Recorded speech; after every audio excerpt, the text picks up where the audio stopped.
videos in 2 days? What madness is this, I hear you cry, Mr. NBZ, sir?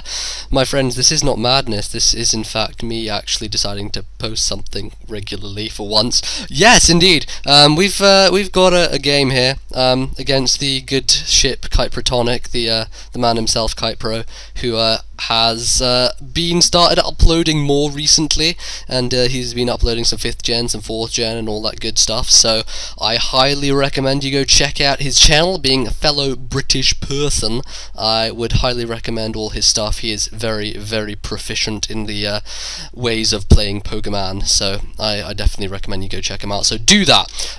Also, quick thing just before I start getting into the game itself, I recently conducted an interview with the good guy Mefesto, known as Mefesto to most people, who, you know, heads up the European Pokemon League and all that good stuff, and it was just part of his series, A Talk with Pokemon YouTubers, which turned out to be a pretty damn long interview. It's just over 30 minutes long, so if you can stand to listen to my voice for 30 minutes answering various questions, then I would recommend you go check it out. I'll be sure to leave a description link, yes, I'll be sure to leave a link in the description for everyone who wishes to watch.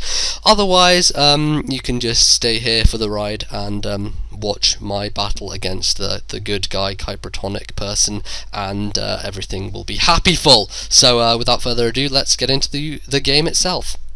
Alright, got a game here versus Kypro, and I'm using just a bunch of dudes who I think are pretty cool and such, and he's using a bunch of dudes which are comprising of a SandStorm team that he made up, so it's all gonna look pretty cool. So, he leads off with a Hippowdon, perfect for me. I've got Espeon with Magic Mirror, meaning that if he tries any sort of Stealth Rock roaring tactics, then it's gonna bounce right back at his face, which is absolutely beautiful. So, I'm gonna take this chance to set up my light screen. If not, go for a Grass Knot. I actually go for a Sub, because this isn't the same Espeon as I use on my Eevee team, so apparently I forgot that this is a substituting Calm Minding Espeon, and I am quite retarded. So I kind of make a bad play here. I stay in and decide to Calm Mind on the Fortress as he goes for some Earthquaking, which is going to take my sub out now. I carry Shadow Ball and Psycho Shock on this guy, which I don't like as a set. It doesn't really cover enough bases, and it doesn't have anything to hit Fortress with. Now, what I would have been better doing here is switching out to something that could take an Earthquake or just potentially threaten Fortress with a Fire move, but I decide to kind of be an idiot and stay in Shadow Ball. Not a very good play on my part, and it will result in me losing my Espeon. As you can see, I was thinking for a relatively long time about whether I should Shadow Ball or not. I decide to go for it, and as you can see, it really is a disappointing amount. He goes for the Gyro Ball here, and because of the increased power that I'm so fast and he isn't so fast, it's going to take me out in one hit. So, not the best start for me. He has all his guys intact, and I've lost an Espeon for pretty much nothing. So, gonna go to my Victini, which is perhaps one of my favourite 5th gen guys. Just the versatility is awesome on this guy. Really, really enjoy using him. So I think I may as well go for the obvious Fire Blast here. I've got nothing to lose. It's early game, and he's potentially predicting me to either over-predict or to use another move. I may go for the Burn here, and I think I do. I go for the Will-O-Wisp, predicting the switch, and I get it on his Tentacruel, which will prove to be quite a nuisance for me later on in this game, as you'll see. But for now, I think that it's probably best if I just try and attack it with a Stab Psychic and see how much it does. Hopefully be able to take it out some way relatively quickly. So go for the Psychic, and it does quite a good amount, obviously because I'm Stab and I get a special defense drop.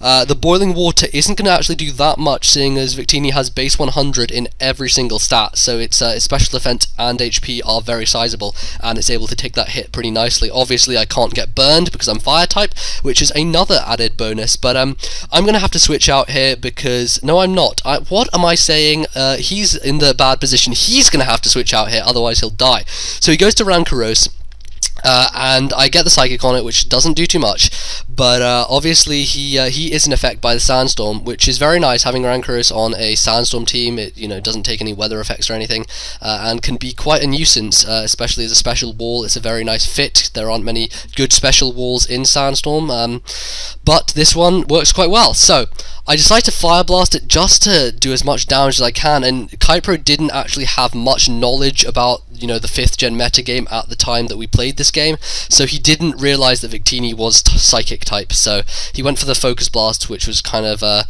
bad on his part because he really didn't know what type I was, but a second Fire Blast is going to get a useless crit and take him out, which is perfect for me. I'm looking in decent position here. Victini's almost dead, so I'm pretty much thinking I'm going to leave it as death fodder for whatever the hell wants to come in next. I see it's a Doryuzu. I do not want Doryuzu setting up early, so I'm definitely not going to switch out. I'm just going to stay in and force him to kill me, otherwise he would have to take a stab Fire Blast to the face, which I guarantee he would not like to do. So, he's obviously I can see that he has Life Orb, meaning that, you know, he's not choiced in any way, which is perfect. I'm not afraid of the choice band, and he's probably going to be swords dancing at some point. So let's go to Repulsion, which is Fizzy Stardust Repulsion set. The reason why it's called Fizz Air is obvious because it's Fizzy Stardust's set.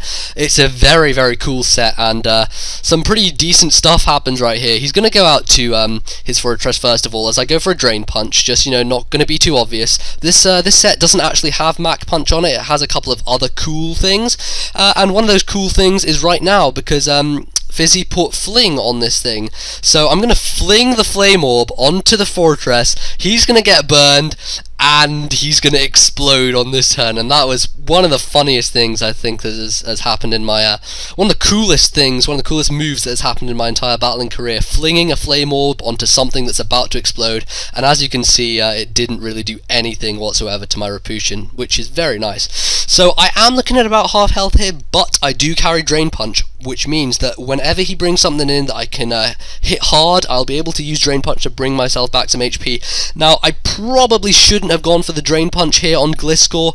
I really didn't think there was much else I was going to do. I went for the Toxic first of all, completely forgetting that he might be a Poison Heal Gliscor, and he is a Poison Heal Gliscor. What do you know? He has a Toxic Orb himself, which is, you know, that's kind of a stupid play on my part, but the Protect doesn't really make much of a difference in that sense. Gonna go for the Drain Punch here just to get a little bit HP back and, you know, kind of live hopefully, but I'm not gonna, and it's gonna basically do nothing after the fact that he gets Poison Heal back. So yeah, I probably could have saved Repulsion for death fodder later, but it didn't carry Mach Punch, which meant that it was probably completely useless against his Doryuzu, so wasn't huge loss on my part. So gonna go into Dentura here, who is the really fast spidery thing. I'm kind of afraid of Sandveil hacks, and I'm kind of afraid of a substitute, but I'm gonna go for a sub of my own in case he decides to set something up like a Swords Dance or something, but he doesn't, and he goes for the Earthquake to take the sub out. Now I do carry Hidden Power Ice on this guy, and he doesn't know that, so I'm gonna go for it. Hopefully he doesn't see it coming. Hopefully he thinks I'm just gonna keep subbing up, but I don't. Hit him with a Hidden Power Ice, and Gliscor goes down the hole, which is perfect for me. So things are looking pretty balanced here. Both of us have had, you know, few guys go down, and we're kind of, you know, in the midst of things. Bit of prediction going on my part, bit on his part, and it's generally looking good. But as you can see, he's taking time to think here, meaning that he may not have something adequate enough to take on Dentura. Either that, or he has a couple of different guys who he wants to go to. He decides to go to Doryuzu in the end, which is probably the safest choice. Threatens me with the Earthquake, which I don't really want to stay in and take, though I'm looking at my team and I'm not sure if anything else wants to take an Earthquake. I can't remember if I have any flyers or not, but I do have a physical wall, which is my Tangrowth, and that's going to sponge the Earthquake nicely, apart from the fact that he gets a crit. So as you can see, the crit didn't actually do all that much, which kind of tells me that Noodles is going to be a very key player in wearing down this Doryuzu. Now he does go for the X-Scissor here, as I go for the Sleep Powder, and Sleep Powder misses, and that was perhaps crucially one of the biggest plays in this match, was Sleep Powder missing.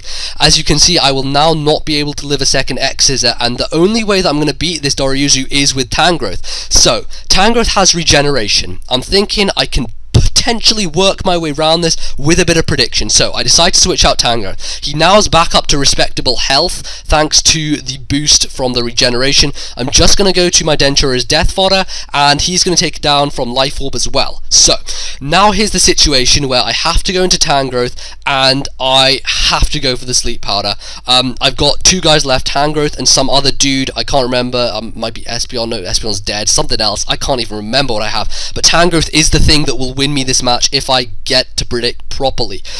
Now, he really, Doryuzu's a big threat, and he does have Tentacruel left in the wings. Now, Tentacruel is quite important. I completely forget about Tentacruel in this instance, and here is where he makes a very, very good play, which pretty much turns the match into his favour. I'm going to go for the Sleep Powder. I have to go for it. There is no other choice, and I could potentially go for the Earthquake and take Doryuzu out, but I wasn't sure of Earthquake killing Doryuzu, and I didn't want it to run rampant on the rest of my guys, and I don't know, maybe Sleep Powder wasn't the best idea, but he goes to Tentacruel, which has Burn, which I gave him earlier, and so the Burn that the Will-O-Wisp I used earlier turned out to be a curse on me, because this Tentacruel is going to be able to outspeed my Noodles, and is going to be able to use a Surf or an Ice Beam, on me, and that's really going to spell the end of me being able to wall / take out his Doryuzu.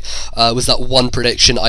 If the first Sleep Powder had hit, then I would have been in the clear, but as you can see, that was a very crucial hack that the first Sleep Powder missed, and I'm not going to be able to get rid of this Tentacruel because he outspeeds me. It's simple as that, and just due to the fact that he lived from the SandStorm and the Burn means he gets a Stab Sludge Bomb, and I go down. He will die this turn from the Burn, but he still has Doryuzu, which is going to be good enough to get rid of my last guy, and I believe he has something else left in the wings. I can't quite remember what that is, but Doryuzu is going to be a monster and take down my Narrated, who I was potentially wanting to bring in after I Sleep Powdered Doryuzu first time, and hopefully set up a couple of butterfly dances, but opportunity never really lent itself to me. He goes to Cerebi, I believe, for a second, because he doesn't know what Narrated is. He just wanted to check what its typing was to make sure that it was grass type and make sure that X-Scissor would KO it, but I'm pretty much set on losing this one because X-Scissor will take me out after a Life Orb Doryuzu is going to hit me in the face. So he takes the 2-0 victory there with a relatively adequate SandStorm team, actually. I like the fact that you used Rankaroost on it, and some other cool dudes. But that's going to be the game. He's going to take the 2-0. So definitely go check out Kypro's channel. His link will be in the description box. Check out Abra's Asylum. I'm always hanging around there looking for some battles. Sometimes not, but I'm usually hanging around there. And if you wanted to check out the interview I had with Mefesto, link will be in the description also. So yeah, thanks a lot for watching, guys. I will see you guys next time. Also, the fact that I didn't have a Who's That YouTuber this time is kind of time constraints. I just really didn't have that much time to do it today, but I'll hopefully get that done for another one for next time, and hopefully people are enjoying that randomness. Anyway, I'm going to shut up now, so thanks for watching, guys. I'll see you all next time. Guten Tag.